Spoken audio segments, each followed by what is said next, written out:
गर्मियों में आलू की कतलियों का ये सालन बहुत ही ज़्यादा यम्मी लगता है। आप इसको ज़ीरे वाले आलू भी कह सकते हैं। आप लोग इस सालन को क्या कहते हैं कमेंट बॉक्स में ज़रूर बताइएगा। अगर आप मेरे चैनल पर न्यू हैं तो मेरे चैनल को सब्सक्राइब कर लें ताकि आपके पास अच्छी अच्छी सी रेसिपीज़ आती रहें। यहाँ पे हम आलू की कतलियाँ बनाना शुरू करते हैं। यहाँ पे मैंने दरमियाने साइज़ के 4 आलू ले लिए हैं। छिलके उतारने के बाद हमने इसको अच्छे से वॉश कर लेना है और फिर हमने इसको दरमियाने साइज़ में काटना है। आपने इसको कटर की मदद से नहीं काटना है, वरना आलू जो हैं वो बिल्कुल बारीक कटेंगे और आलू की कतलियाँ जो हैं वो घुल जाएंगी, टूट जाएंगी। आलू के जो पीसीज हैं तो आपने बड़े दरमियाने साइज़ के काटने हैं, जैसे मैंने इस वीडियो में दिखाया है। उसके बाद एक पैन में मैंने थोड़ा सा ऑयल ऐड किया है। ऑयल ऐड करने के बाद यहाँ पे मैंने 5 से 6 लाल गोल मिर्चें ले ली हैं। इसको अच्छे से हम भून लेंगे। जब ये कड़कड़ाने लगेंगी तो हमने इनको निकाल लेना है।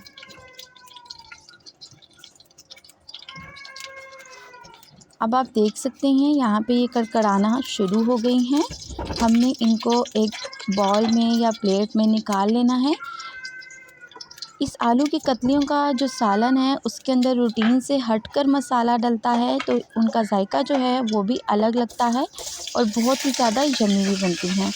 आलू मैंने अच्छे से वॉश कर लिए थे, उसके बाद मैंने इनको काट लिया और फिर एक स्ट्रेनर में रख दिया था ताकि ये ड्राई हो जाए।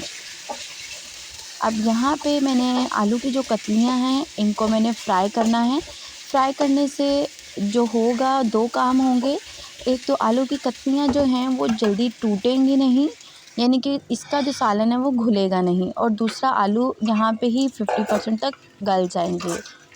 अब हमने एक मसाला बना लेना है। मैंने एक चॉपर ले ली है और 2 मीडियम साइज़ के टमाटर हैं और सिर्फ आपने 2 छोटी हरी मिर्चें लेनी हैं। अगर आप तीखा कम पसंद करते हैं तो आपने सिर्फ 1 हरी मिर्च ही ऐड करनी है। यहाँ पे हमारा मसाला जो है वो अच्छे से चॉप हो गया है। अब हमने ये मसाला डाल देना है। आलूओं को फ्राई मैंने कर लिया है तकरीबन। जब तक मैंने ये मसाला रेडी किया तब तक आलू फ्राई ही हो रहे थे। मसाले को चॉप करने के बाद हम इसके अंदर ऐड कर देंगे। अच्छा, इसके अंदर जो बाकी मसाले हम आम नॉर्मल सालन में ऐड करते हैं वो हम नहीं करेंगे।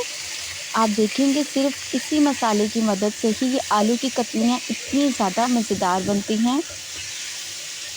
जो मसाला हमने चॉप किया है उसको डालने के बाद हम इसको एक बार हिला लेंगे। अब हम इसके अंदर थोड़ा सा नमक ऐड कर देंगे। अपने टेस्ट के अकॉर्डिंग आपने नमक ऐड करना है। यहाँ पे मैं 1 टीस्पून नमक ऐड कर रही हूँ। 1 टीस्पून नमक ऐड कर देंगे और उसके बाद हमने 1 टीस्पून ही यहाँ पे ज़ीरा ऐड कर देना है।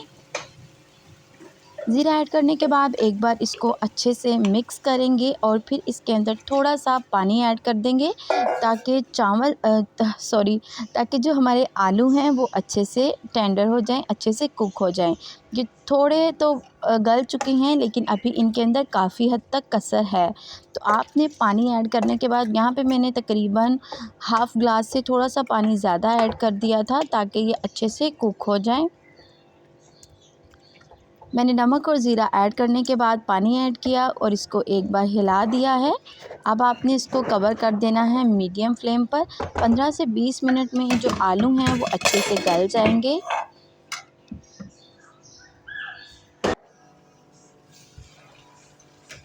दोपहर के खाने में ये बहुत ही ज़्यादा मज़ेदार लगते हैं। अगर आप बनाएंगे तो आपको यकीनन अंदाज़ा हो जाएगा। और ऐसा नहीं है कि आपके घर में ये आलू की कतलियाँ नहीं बनती होंगी, ज़रूर बनती होंगी, लेकिन डिफरेंट वे में। आप इस तरीके से भी बना कर देखें, आपको बहुत ज़्यादा मज़ा आने वाला है। आलू जो थे 15 मिनट के बाद गल गए थे, पानी बिल्कुल ड्राई हो चुका था, ऑयल सेपरेट होने को था। तो अब मैंने इसके अंदर दही ऐड कर दी है। ये आधा कप दही है। दही ऐड करने के बाद इसको बस हमने भून लेना है अच्छे से, जब तक अगेन ऑयल सेपरेट ना हो जाए। अब हमने सिर्फ इसकी भुनाई करनी है। आलू जो हैं वो आलमोस्ट डन हैं, अच्छे से गल चुके हैं। दही ऐड करने के बाद इसकी भुनाई करेंगे और लास्ट में हमने बारीक कटा हुआ हरा धनिया ऐड कर देना है। यहाँ पे हमारा जो आलू की कतलियों का सालन है वो बिल्कुल तैयार है। मुझे तो बहुत भूख लग रही थी इसको देखकर, तो मैंने तो जल्दी से इसको खाना शुरू कर दिया। तो आपने भी रेसिपी को ज़रूर ट्राई करना है। मिलते हैं अपनी अगली रेसिपी के साथ, तब तक अपना ख्याल रखिएगा।